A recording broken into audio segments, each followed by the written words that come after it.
تم اپنے کردار کو اتنا بلند کرو کہ دوسرے لوگ دیکھ کر کہیں اگر امت ایسی ہے تو نبی کیسے ہوں گے۔ جہاں پر بار بار اپنی باتوں کی صفائی دینی پڑ جائے وہ رشتے کبھی گہرے نہیں ہوتے۔ خود کو اللہ کے راستے سونپ دو، پھر چمکتی ہوئی قسمت دیکھو۔ کتنے عظیم ہوتے ہیں وہ لوگ جو دوسروں کا دکھ اپنے دل میں سما لیتے ہیں لیکن اپنے غم صرف اپنے رب کو ہی بتاتے ہیں۔ اگر تو چاہتا ہے کہ اللہ تجھے بخش دے تو اللہ کی مخلوق کے ساتھ نیکی کر۔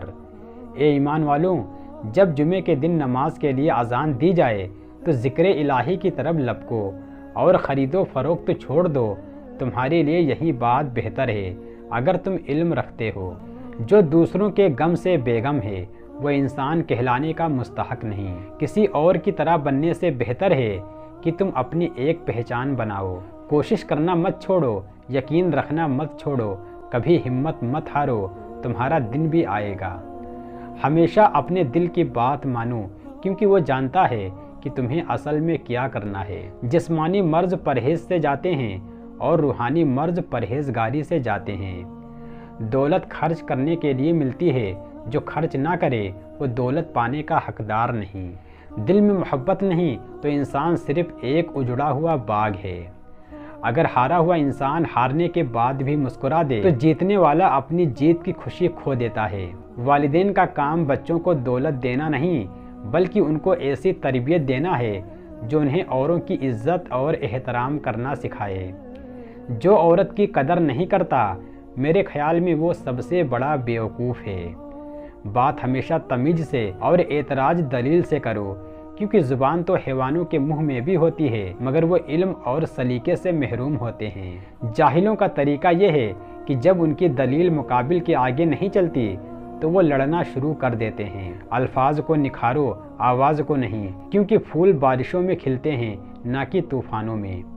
جب کوئی احمق شخص آپ سے کسی رائے کا طلبگار ہوتا ہے تو اس کی آرزو یہ ہوتی ہے کہ آپ اس کو وہی رائے دیں جو اس کے ذہن میں ہے۔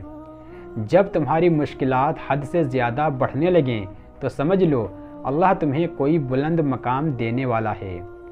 اچھا انسان وہ ہے جو کسی کا دیا ہوا دکھ تو بھلا دے مگر کسی کی دی ہوئی محبت کو کبھی نہ بھلائے۔ لا الہ الا اللہ محمد الرسول اللہ، یا اللہ پاک مرتے وقت ہماری زبان پر یہ کلمہ نصیب فرما، آمین۔ آدمی جب ماں باپ کے لیے دعا کرنا چھوڑ دیتا ہے تو اس کا رزق تنگ ہو جاتا ہے۔ یا اللہ ہمارے والدین کی بے حساب مغفرت فرما۔ دوزخ نے کہا ماں وہ ہستی ہے جو گنہگار اولاد کو بھی بچا لیتی ہے۔ جنت نے کہا ماں وہ ہستی ہے کہ تجھے بھی قدموں کے نیچے دبا دیتی ہے۔ یا اللہ ہم سب کی ماؤں کو سلامت رکھے۔ اپنے رب کا کرم دیکھ، جو فرشتے شام کو تیرے گناہ اس کے پاس لے جاتے ہیں اللہ صبح انہی فرشتوں کے ہاتھ ہمارا رزق بھیجتا ہے۔ نبی صلی اللہ علیہ وسلم نے فرمایا مسلمانوں ایک دوسرے کو تحفہ بھیجا کرو کیونکہ اس سے کینہ دور ہوتا ہے۔ نبی صلی اللہ علیہ وسلم نے فرمایا غریبوں کو کھانا کھلاؤ اور ہر مسلمان کو سلام کرو چاہے تمہارے اس سے جان پہچان ہو یا نہ ہو۔ نبی صلی اللہ علیہ وسلم نے فرمایا لوگوں پر ایک ایسا زمانہ آئے گا کہ انسان کوئی پرواہ نہیں کرے گا کہ جو اس نے حاصل کیا ہے وہ حلال سے ہے یا حرام سے ہے۔ گفتگو ایک ایسا عمل ہے جس کی وجہ سے انسان لوگوں کے دل میں اتر جاتا ہے یا لوگوں کے دل سے اتر جاتا ہے۔ اللہ کو بھول گئے لوگ روزی کی فکر میں تلاش رزق کی ہے اور رزق دینے والے کو ہی بھول گئے۔ مشورہ لینا بری بات نہیں مگر اس پر بغیر سوچے سمجھے عمل کرنے سے انسان اپنا نقصان کرتا ہے۔ ہزار غلطیوں کے باوجود آپ اپنے آپ سے پیار کرتے ہو تو پھر کسی کی ایک غلطی پر اس سے نفرت کیوں کرتے ہو؟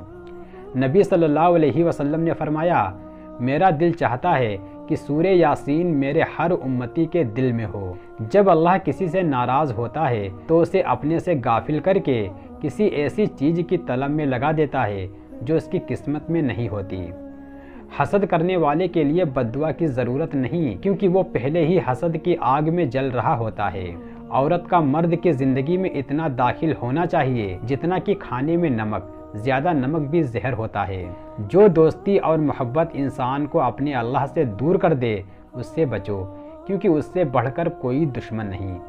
ایمان اور حیا دو ایسے پرندے ہیں، اگر ان میں سے ایک اجڑ جائے تو دوسرا خود بخود اڑ جاتا ہے۔ اصل طاقت برداشت کرنے میں ہے، انتقام لینے میں نہیں۔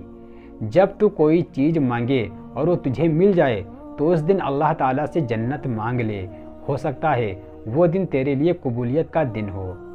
نبی صلی اللہ علیہ وسلم نے فرمایا، جو شخص اللہ تعالیٰ اور آخرت کے دن پر ایمان رکھتا ہے اسے چاہیے کہ اچھی بات کہے ورنہ خاموش رہے۔ دشمن سے ہمیشہ بچو اور دوست سے اس وقت جب وہ تمہاری تعریف کرنے لگے۔ کائنات کی سب سے مہنگی چیز احساس ہے، جو دنیا کے ہر انسان کے پاس نہیں ہوتی۔ جس سے اس کے والدین خوش اور راضی نہیں، اس سے اللہ بھی راضی نہیں۔ جو شخص اللہ کا نافرمان ہو اس سے کبھی خیر کی امید نہ رکھو۔ خوشیاں چاہتے ہو تو خوشیاں بانٹو۔ جو دوسروں میں خوشیاں بانٹتا ہے میرا رب اسے خوش رکھتا ہے۔ چن لے مجھے بھی اپنے سجدے کرنے والوں میں یا اللہ، کب تک بھاگتا رہوں گا تجھ سے تیری ہی دنیا سے۔ ماں سے محبت کرو، کیونکہ ماں کی پریشانی دیکھ کر اللہ پاک نے صفا مروہ کو حج کا رکن بنا دیا۔ زندگی تب بہتر ہوتی ہے جب آپ خوش ہوتے ہیں، لیکن زندگی تب بہترین ہوتی ہے جب آپ کی وجہ سے کوئی دوسرا خوش ہوتا ہے۔ بدترین ہے وہ شخص جو دنیا کی فکر میں اپنے مہربان، شفیق اور محبت کرنے والے اللہ کو بھول جائے۔ اللہ سے محبت کرو، وہ آزمائش تو دیتا ہے مگر کبھی آزمائش میں تنہا نہیں چھوڑتا۔ یا اللہ، جو بیمار ہیں ان کو شفائے کاملہ عطا فرما دے، اور جو پریشان ہیں ان کی پریشانیوں کو دور کر دے۔ جو شخص اللہ تعالیٰ کی تقدیر اور اس کی تقسیم پر خوش رہتا ہے، اللہ تعالیٰ اسے کسی کا محتاج نہیں کرتا۔ زندگی ہر شخص کو عزیز ہوتی ہے، لیکن بہادر آدمی کے لیے عزت زندگی سے بھی زیادہ عزیز ہے۔ اگر کبھی آپ کا دل بلا وجہ ہی بے سکون ہو جائے تو جان لینا کہ آپ کی روح اللہ کا ذکر مانگ رہی ہے۔ دعا کے تین پہلو ہوتے ہیں، یا تو قبول ہوتی ہے، یا آخرت کے لیے ذخیرہ کر لی جاتی ہے، یا مصیبت کو ٹال دیتی ہے مگر رد نہیں ہوتی۔